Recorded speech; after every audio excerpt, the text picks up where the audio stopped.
नमस्कार दोस्तों, एक बार फिर से क्वेश्चन डिस्कशन के अगले वीडियो में आपका स्वागत है। तो चलिए आज हम लोग फिर से फिजिक्स में जहां तक डिस्कशन किए थे उससे आगे हम लोग इस वीडियो में डिस्कशन करेंगे। अगर आप लोग पिछला वीडियो नहीं देखे हैं तो जाके देखिए, पार्ट वाइज करके डाला हुआ है। अगर आपको अच्छा लगता है तो लाइक शेयर सब्सक्राइब कर दीजिएगा। तो चलिए आज हम लोग फिजिक्स में फ्रिक्शन से रिलेटेड क्वेश्चनों का डिस्कशन करेंगे। तो चलिए शुरू करते हैं। फ्रिक्शन यानी घर्षण, घर्षण इंग्लिश में कहा जाता है फ्रिक्शन। फ्रिक्शन यानी घर्षण की बात करें तो घर्षण एक प्रकार का बल है। यानी घर्षण एक प्रकार का बल है और वो गति के विपरीत दिशा में लगता है। गति के विपरीत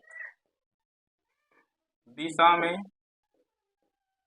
लगता है।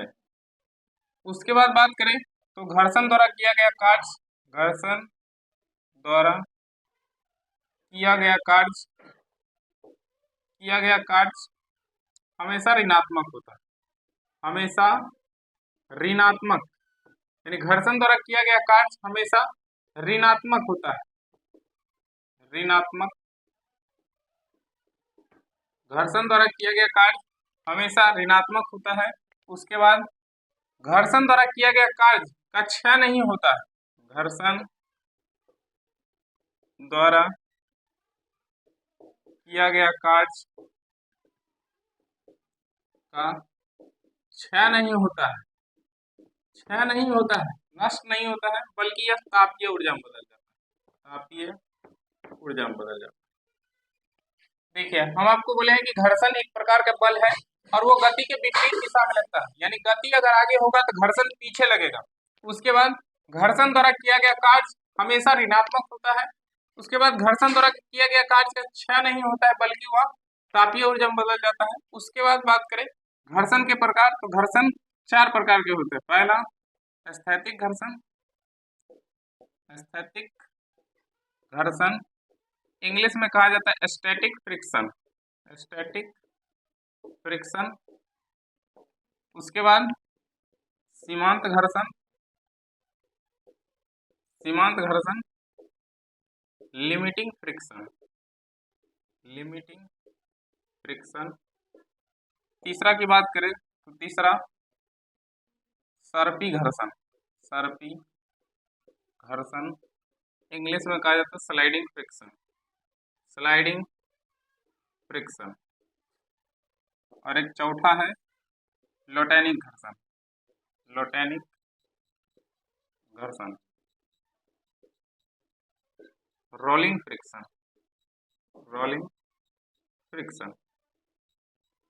स्थैतिक घर्षण की बात करें तो जब वस्तु स्थिर होगा तो उसमें स्थैतिक घर्षण होगा, यानी जब वस्तु स्थिर होगा तो स्थैतिक घर्षण होगा। सीमांत घर्षण की बात करें तो जब वस्तु सरकने सरकने को होगा, सरकने सरकने को होगा, यानी जब वस्तु सरकने सरकने को होगा यानी सरकने की अवस्था में होगा तो सीमांत घर्षण होगा।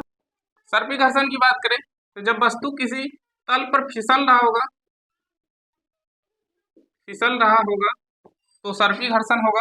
और लोटेनिक घर्षण की बात करें तो जब वस्तु लुढ़क रहा होगा, लुढ़क रहा होगा, यानी जब वस्तु लुढ़क रहा होगा तो क्या होगा, लोटेनिक घर्षण। अब देखिए हम आपको बताएं कि स्थैतिक घर्षण जब वस्तु स्थिर होगा, यानी जब कोई वस्तु स्थिर होगा, अगर ये मान लीजिए कोई वस्तु है और ये स्थिर है यानी रुका हुआ तो उसमें स्थैतिक घर्षण होगा। और सीमांत घर्षण की बात करें तो जब लगेगा कि सरक जाएगा, सरकने की अवस्था में होगा तो सीमांत घर्षण होगा। और सर्पी घर्षण की बात करें तो जब कोई वस्तु किसी तल पर फिसल रहा होगा, यानी मान लीजिए ये वस्तु क्या हो रहा है, फिसल रहा है, तो जब फिसल रहा होगा तो सर्पी घर्षण होगा। और लोटेनिक घर्षण जब वस्तु किसी तल पर लुढ़क रहा होगा, यानी लुढ़क रहा होगा तो लोटेनिक घर्षण। अब हम लोग बात करते हैं कि सब स्थैतिक घर्षण, सीमांत घर्षण, सर्पी घर्षण और लोटेनिक घर्षण में सबसे ज्यादा घर्षण किस में होगा। तो सबसे ज्यादा घर्षण की बात करें, सबसे ज्यादा घर्षण की बात करें तो सबसे ज्यादा घर्षण होगा स्थैतिक में, कहा कि स्थिर है तो सबसे ज्यादा होगा स्थैतिक में, स्थैतिक घर्षण में सबसे ज्यादा स्थैतिक घर्षण।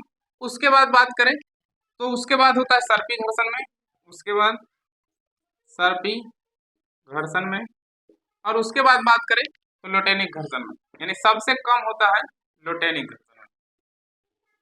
सबसे ज्यादा घर्षण की बात करें तो स्थैतिक में और उससे कम सर्पी में और सबसे कम होता है लोटेनिक में। अब क्वेश्चन पे आ जाइए। क्वेश्चन है कि निम्न में कौन सा घर्षण बल के बारे में सही नहीं है। अब पहला ऑप्शन है घर्षण वह बल है जो संपर्क में दो सतहों के सापेक्ष गति का विरोध करता है, यानी गति के विपरीत दिशा में लगता है तो गति का विरोध करता है। इसका मतलब ये क्या है, सही है, हमसे पूछ रहा था, सही नहीं है। अब दूसरा ऑप्शन है कि वह घर्षण बल जो किसी सतह पर फिसलने का कार्य करता है स्लाइडिंग घर्षण कहलाता है, यानी फिसलने का कार्य करेगा तो कौन सा घर्षण होगा, स्लाइडिंग घर्षण। इसका मतलब ये भी सही है।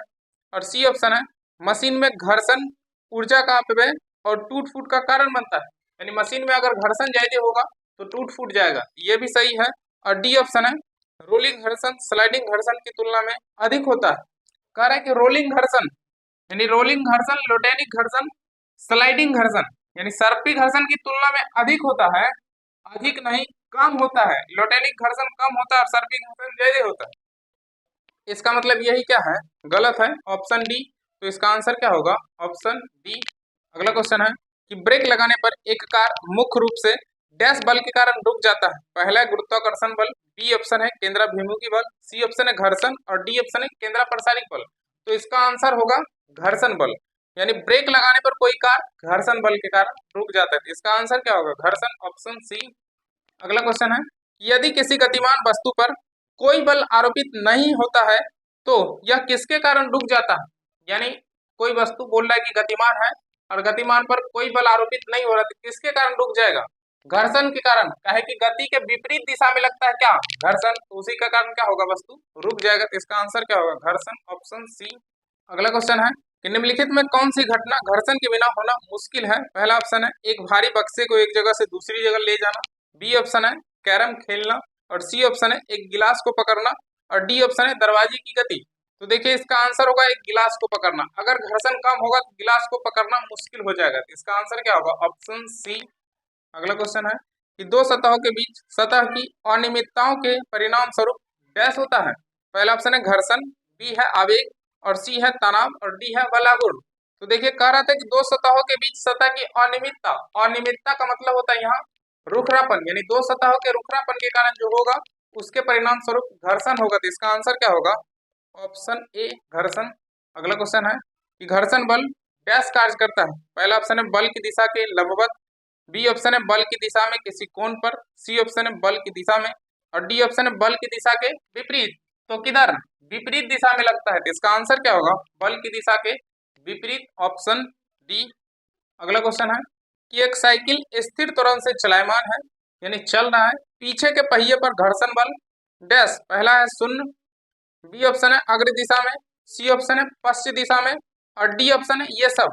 तो देखिए कह रहा है कि एक साइकिल स्थिर त्वरण से चलायमान है। मान लीजिए कोई साइकिल है जो चल रहा है, उसके बाद कह रहा है कि पीछे के पहिए पर, साइकिल का दो पहिया होता है, एक आगे वाला और एक पीछे वाला, उसके बाद पहिए पर घर्षण बल होगा तो चलायमान है तो चल रहा है, आगे की ओर चलेगा, लेकिन घर्षण किधर लगेगा, पीछे की तरफ। तो पहला ऑप्शन है शून्य, ये नहीं होगा। बी ऑप्शन है अग्र दिशा में, अग्र दिशा में नहीं, पश्चिम दिशा में, पीछे की दिशा में और सी ऑप्शन है पश्चिम दिशा में। तो इसका आंसर क्या होगा, पश्चिम दिशा में, ऑप्शन सी। अगला क्वेश्चन है कि कारों के ब्रेकिंग पैड में डैश गुण का उपयोग किया जाता है। पहला ऑप्शन है घर्षण का शून्य प्रभाव, बी ऑप्शन है वजन आवेग बल तनाव की क्रिया, सी ऑप्शन है घर्षण का नकारात्मक प्रभाव और डी ऑप्शन है घर्षण का सकारात्मक प्रभाव। तो देखिए एक होता है घर्षण का सकारात्मक प्रभाव, घर्षण का